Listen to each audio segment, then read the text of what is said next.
I asked Mother if it'd be all right if I'd go with Bud Boardman, and she said that'd be fine. So I went with him all that winter. And then he asked you to get married? Well, he said he wanted to marry me, but we were both too young. So he said, I'm going down to St. Francis. Sig and my dad are starting a new store down there, and I'm going to go down there and run it. So that was all right. I went on to college. I could have gone on to college and finished it. I didn't have to get married. In fact, I didn't even tell him when I got married. I just got married, and Bud called Mother and told her that we were married. And Mother says, oh, sure. And so then I got up and I told Mother, yes, we're married, and we're going out to St. Francis to run the store. Mother said, well, that's just fine. We'll be over and see you someday. So we got out there, and we couldn't get into the little house in Lawless's because it had school teachers in it. But they were leaving. School was out, and they were going to leave the next week. So we stayed at Cram's house until the teachers moved out, and then all the clothes I had, and Bud didn't have very many, but I just picked him up, walked down to Lawless's with it, and went into the house and put my clothes away, and I called Bud and said, now we're all moved. He said, well, what did you do that for? And I said, well, we only had 2 suitcases. And, well, did anybody see you carrying those suitcases down the street? And I said, well, I don't know. I don't know anybody. I don't think they did. And, well, what difference does it make if they did? They weren't heavy. Well, he said, you should have waited until I came up and we'd take them down. So he ate dinner downtown, and he walked up with a sandwich for me because Mr. Cruiser was in the store. That's the way we got along that day. Well, how did your dad do in the store in St. Francis? How was that? Oh, we made it. We made it. He was conservative, and he kept his bills paid. He'd had some bad experience early in his life, and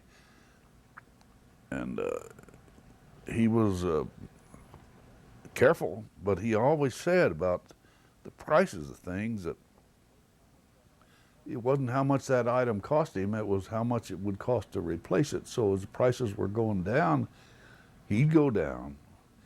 And we had a lot of competition, but business was good in St. Francis in those years, and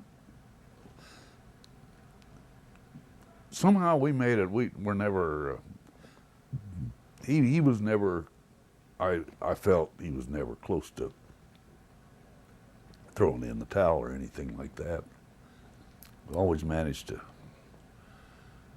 meet the need, and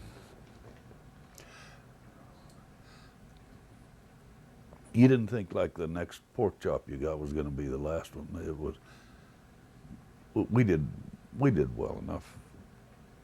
But it was largely his management, and then he always said, well, nobody's ever run a business with any less overhead than I have, because he didn't pay my mother anything. And she worked and did the altering, and he really had one fellow there helping him most of the time, and between the 3 of them, they could make it go with very little cost. And after the war, things got. Oh yeah, that was a different life altogether. In fact, it started up. It was 37, 38, and things started to get better pretty quick, and it went along fine.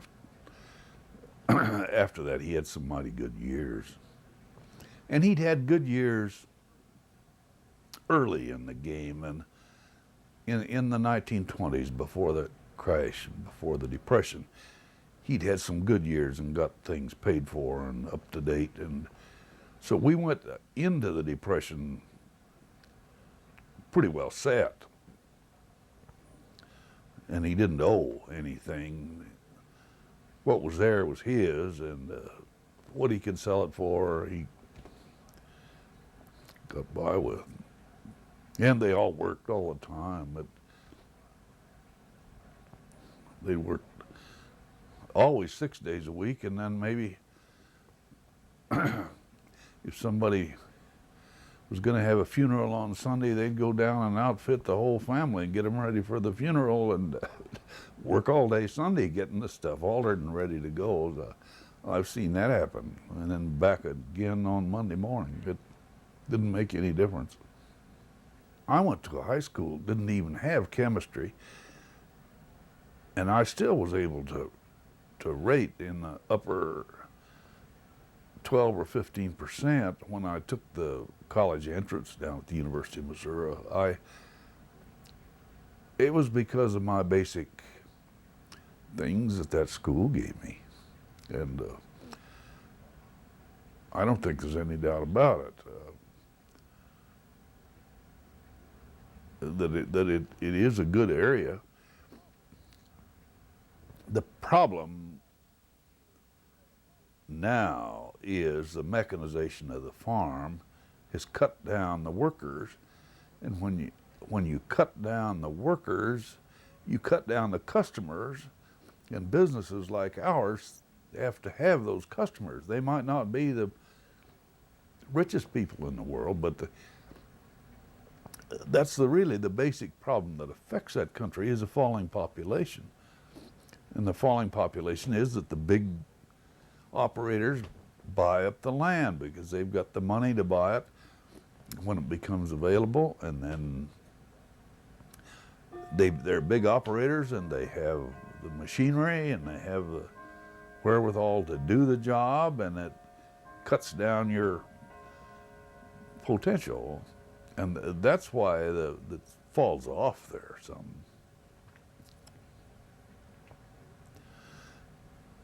But it'll continue to exist out there. Of course, the people on the ranch, the Stingers, are, in my opinion, they're all Democrats up there. And my grandfather used to say, when he was still alive, that the Lord sends us somebody once in a while to bring us out of this deep trouble, and that was Franklin D. Roosevelt. But my father never subscribed to that. He left 2 or 3 notes in his papers that I ran into that said,